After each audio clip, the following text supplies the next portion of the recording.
राधे राधे सभी को। आज मेरा सावन के सोमवार का पहला व्रत था। तो आज मैंने शुरुआत तो कान्हा जी, राधा रानी और श्याम जी से कर दी थी। मैंने उनको नहला के बिठा दिया था उनके स्थान पे। फिर थी बारी भोले बाबा की। मैंने उनका दूध से अभिषेक करा। सबसे पहले दूध से अभिषेक करने के बाद मैंने उनकी थाली सजा रखी थी। उसमें से मैंने उनके ऊपर सबसे पहले चावल अर्पित करे। चावल अर्पित करने के बाद मैंने उनके ऊपर दाल अर्पित करी। दाल भी मैंने थोड़ी थोड़ी करके उनके ऊपर डाली। सुना है इससे भोले बाबा बहुत जल्दी प्रसन्न हो जाते हैं। दाल पर अर्पित करने के बाद मैंने भोले बाबा का पानी से स्नान कराया। जल की धारा मैं उन पे देती गई और धीरे धीरे उनका स्नान कराती गई।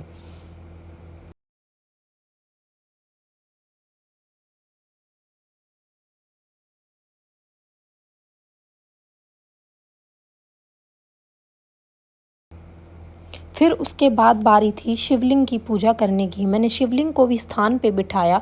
उनको भी सबसे पहले पंचामृत से स्नान कराया। मैंने इसे में दूध, घी, दही, शहद, चीनी, शक्कर मिला रखा था। इसके बाद ही मैंने दूध से अभिषेक कराने के बाद फिर उनके ऊपर भी थोड़े से चावल अर्पित करे, दाल अर्पित करी, क्योंकि इसी से भोले बाबा बहुत प्रसन्न हो जाते हैं। उन्हें कोई महंगी महंगी चीज़ें नहीं चाहिए अपने ऊपर। वो इसी से खुश होकर हमें वरदान दे देते हैं।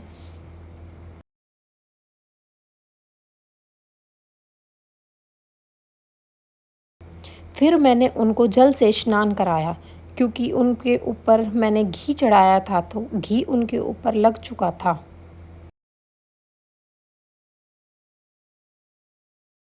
अब दोनों को अच्छे से नहला के मैंने उनको स्थान सजाकर उनके स्थान पर बिठाया। उनको तिलक लगाया। फिर भोले बाबा को भी तिलक लगाया मैंने। फिर उनको मैंने फूल अर्पित करे। सबसे पहले भोले बाबा को, फिर शिवलिंग पे फूल अर्पित करे। फिर एक एक करके मैंने सबको फूल अर्पित करे। अपने कान्हा जी को, अपनी श्री जी को, अपने श्याम बाबा को, अपनी माता रानी को, और ये रहे मेरे सभी प्यारे। इसके बाद मैंने उनके ऊपर, शिवलिंग के ऊपर भस्म अर्पित करी। भोले बाबा के ऊपर भी भस्म अर्पित करी, क्योंकि भोले बाबा को ये सब चीज़ें बहुत प्रिय है। ये करने के बाद मैंने उन पे बेलपत्र चढ़ाया। फिर अपनी शिवलिंग पर भी बेलपत्र चढ़ाया।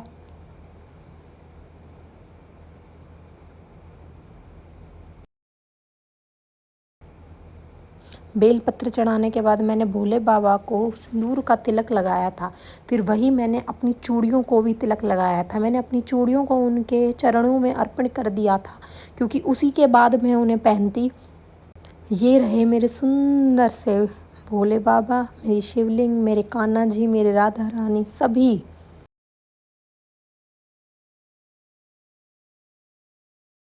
इसके बाद मैंने इनकी एक मनमोहक सी आरती भी गाई थी, क्योंकि आपको पता है मैं आरती नहीं गाती, मैं नाम जप करती हूँ या मैं मंत्र गाती हूँ। मंत्र में ज़्यादा कर ओम कृष्णाय वासुदेवाय हरये परमात्मने प्रणतः क्लेशनाशाय गोविंदाय नमो नमः। ओम कृष्णाय वासुदेवाय हरये परमात्मने प्रणतः क्लेशनाशाय गोविंदाय नमो नमः। इसी के साथ मेरी पूजा समाप्त।